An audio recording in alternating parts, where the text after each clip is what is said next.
feels like we can't stay away from here. And you're not wrong. Why would we? It's so gorgeous to sit down here at the Hudson River, friends, and it feels like a really good place to visit with you guys, especially after what's been a really big week here in America. A fair bit of sadness, and of course there's events all over the world which make us pause and just think how precious life is, and really how fortunate we are to live in peace and to be in an environment where we get to work together with people who are striving for peace, who are striving to encourage young people in the direction of peace. So we want to just talk a little bit about a verse that we explored as a school community here at the Mount Academy this week in our chapel service. We had a beautiful reflection from our chaplain on the Beatitudes and how we can apply those to our life. What's one we're thinking about in particular? Well, we've been focusing this week especially on blessed are the peacemakers, and the promise is, for they shall be called sons and daughters of God. Wow, that's a high calling. Yeah, incredible. And I guess what Chris and I have been thinking about is, what does it mean to be a peacemaker in the times that we've been given, in the world situation, in our family situation, in the lives of each of us as individuals. You know, not all of us are called to go out and convince other people of our views, be those political or religious, but each of us is called to bear witness to the light that we found and the joy that's in our hearts. And, you know, we were just talking as we were walking here that really the only influence we have, as we've said so many times, and as each of you knows, is on basically the meter or the yard, if you're in America, right around us. And that should be simple, right? It's easy to affect what's right around us, but actually when we get down to it, to actually change ourselves and affect our lives and affect the lives of our families and our larger community and then the world as a peacemaker, it's a big calling. Yeah, big I mean, I was going to say, yes, it's very easy to affect, you know, those within that meter or yard around us, but you know, how we affect them, whether or not it's actually peacemaking, that's obviously the challenge. But how do we do that? What are your best methods for peacemaking? Well, certainly as people of faith, it should be a priority that we recognize the divine in every person that we meet. And we start there. You know, and if you don't share our faith, then I would say, well, we all share humanity. And let's remember that when we meet each other. People we disagree with, the people who hold completely opposite views from us, they're still people. They're still made in the image of God, and each deserves to be treated with that love and respect that we want people to treat us with.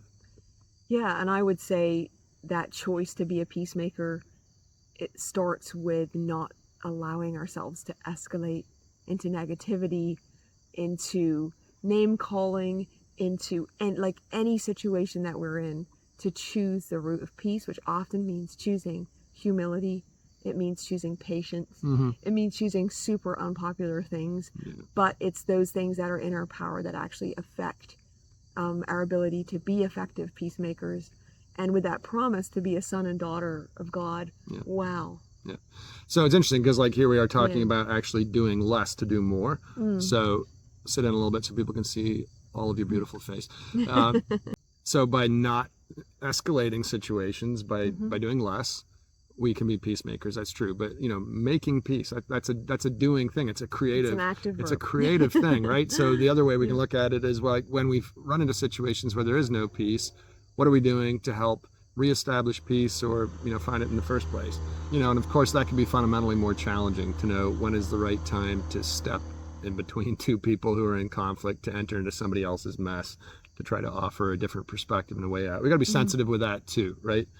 I think so much of it depends on taking a humble approach, not thinking that, you know, we have everything figured out, but doing what we can. You know, I love the verse in the Bible where it says, insofar as it depends on you, live at peace with all mankind, live at peace with all people.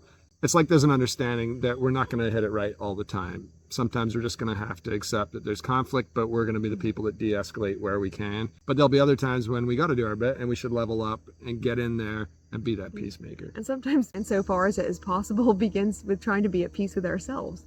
And sometimes I think that might be the biggest challenge, but is the best place to kickstart a life or even a day or a few hours of peacemaking. And at least for me, I think sometimes the desire to be a good peacemaker comes from a place of anger or grief in my own heart, where I'm trying to work something through.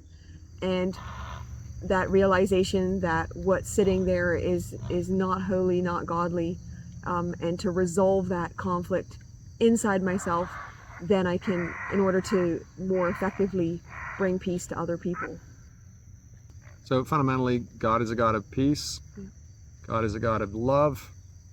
And if we want to be sons and daughters of God, then we should strive for those things. So that's going to be our focus going into the new week, friends. We encourage each of you to do the same, to be peacemakers where you can, to be thoughtful in our interactions with others, to be kind and caring. Doesn't mean we can't be clear. It doesn't mean we can't hold divergent views. In fact, those are great. Yeah. Iron sharpens iron, right? Especially if we hold divergent views. Let's be peacemakers. Right. Do we hold divergent views? Sometimes. Sometimes. And we're not going to tell you about those just yet.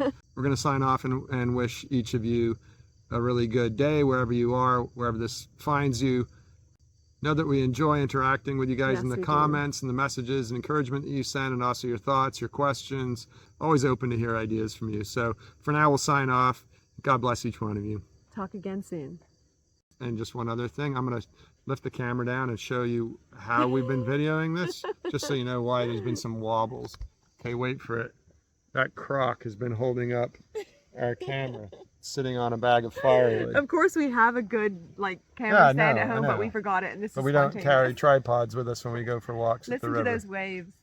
See you guys.